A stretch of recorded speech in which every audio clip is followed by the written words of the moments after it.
नमस्कार, स्वागत है आप सभी का हमारे यूट्यूब चैनल में।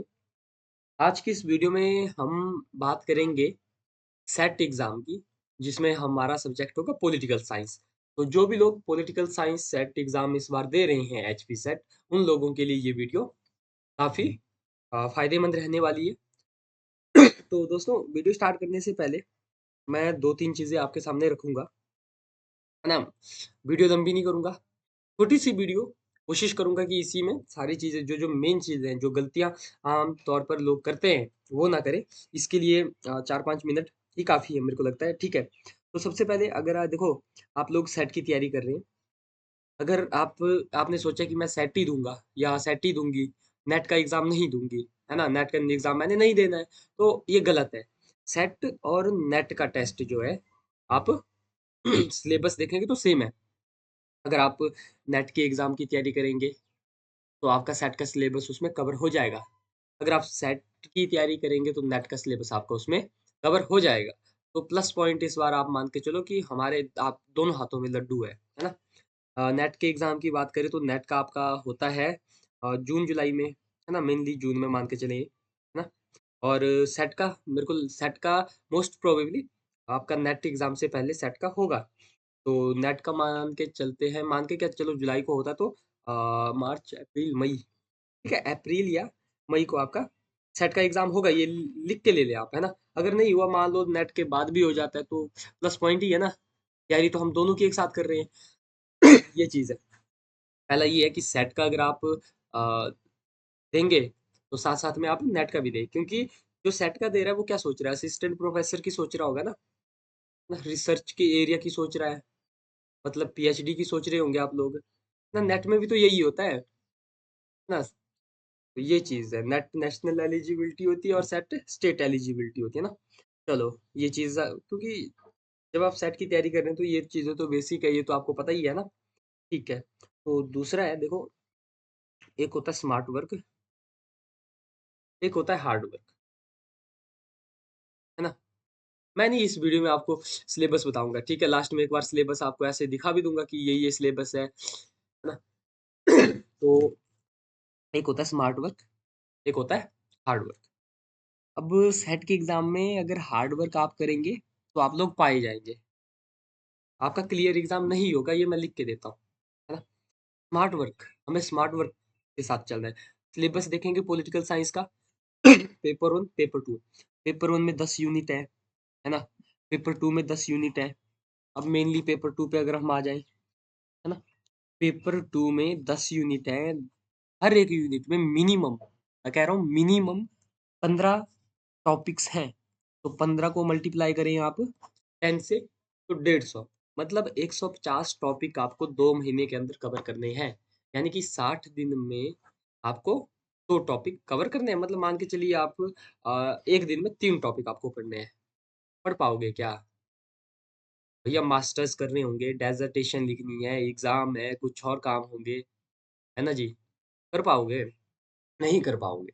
ये हार्ड वर्क है ना? स्मार्ट वर्क, किस तरीके से, क्या कौन-सी यूनिट हमें छोड़नी है ना? कौन-सी यूनिट हमें पढ़नी है, कौन-सी सबसे पहले तो ना मतलब आप एक बार अपना विश्लेषण कर लीजिएगा कि आपको कौन-कौन सी यूनिट आती है। जैसे किसी को वेस्टर्न पॉलिटिकल थिंकर अच्छे लगते होंगे, है ना? कमांड उसकी ठीक होगी, किसी की आईपीटी में होगी, किसी की आईआर में होगी, किसी की कंपैरेटिव पॉलिटिक्स में होगी, किसी की पब्लिक पॉलिसी में होगी, किसी की इंडियन कॉन्स्टिट्यूशन में होगी, किसी की पब्लिक एड में होगी, है ना?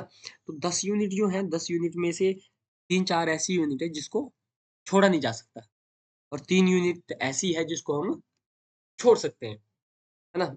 उसी तरह पेपर 1, पेपर 1 में तो भैया कुछ भी छोड़ा नहीं जा सकता, 10 यूनिट है, 10 की 10 यूनिट पढ़नी है और ऐसे पढ़नी है कि, है ना, क्वेश्चन देखते ही उत्तर पता लग जाए। तो पेपर उनके ऊपर फ़ोकस हम ज़्यादा करेंगे, है ना? तो ये 2-3 चीज़ें थी, इसके बाद अगर आप सिलेबस भी देखो, है ना, पॉलिटिकल थ्योरी है, पॉलिटिकल थ्योरी को छोड़ा नहीं जा सकता, पॉलिटिकल थ्योरी पढ़नी पड़ेगी। अब ये मत पूछने लगना कि पॉलिटिकल थ्योरी की बुक कौन-सी पढ़ें? अरे भैया, हमारे पास टाइम नहीं है ना? कि पॉलिटिकल थ्योरी के लिए हम अब राजीव भार्गव पढ़ने लग जाएँ, ओपी गाबा पढ़ने लग जाएँ, ना, अब समय ही नहीं है ना? पॉलिटिकल थॉट, है ना? इसमें वेस्टर्न पॉलिटिकल थॉट का ये सिलेबस है। इसमें कन्फ्यूशियस से भी क्वेश्चन आता है, प्लेटो, एरिस्टोटल, मैकियावेली, रूसो, अपना कार्ल मार्क्स से क्वेश्चन आते हैं, है ना? जॉन रॉल, है ना? अज्ञानता का पर्दा, इससे क्वेश्चन आते हैं। इंडियन पॉलिटिकल थॉट देखें फिर आप, ठीक है? कंपैरेटिव पॉलिटिक्स का देखो बहुत बड़ा सिलेबस है। इंटरनेशनल रिलेशन का सिलेबस आप लोग देखो, बहुत बड़ा सिलेबस है ना? इंडियन फॉरेन पॉलिसी देखो, ठीक है? और पॉलिटिकल इंस्टीट्यूशन ये तो चलो पढ़ा हुआ होता है ग्रेजुएशन टाइम में अगर पॉलिटिकल साइंस सब्जेक्ट रहा होगा, ठीक है? पॉलिटिकल प्रोसेस इन इंडिया है ना? पब्लिक एड देखो, इसको भी छोड़ा नहीं जा सकता। Governance and public policy in India, यहाँ से भी क्वेश्चन 3-4 क्वेश्चन आते हैं। तो ये चीज़ है मेनली देखो।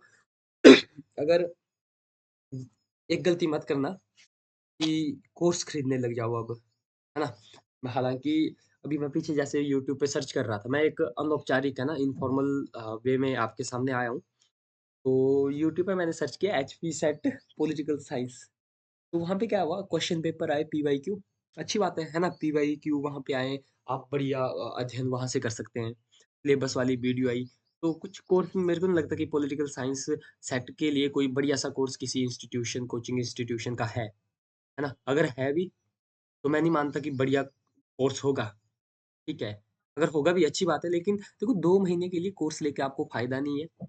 ना आपको हर यूनिट की अलग-अलग से बुक लेकर फ़ायदा है। इसके लिए ठीक है, अगर आप सीरियस हैं, आपको लगता है कि नहीं मुझे सेट की तैयारी करनी है ना?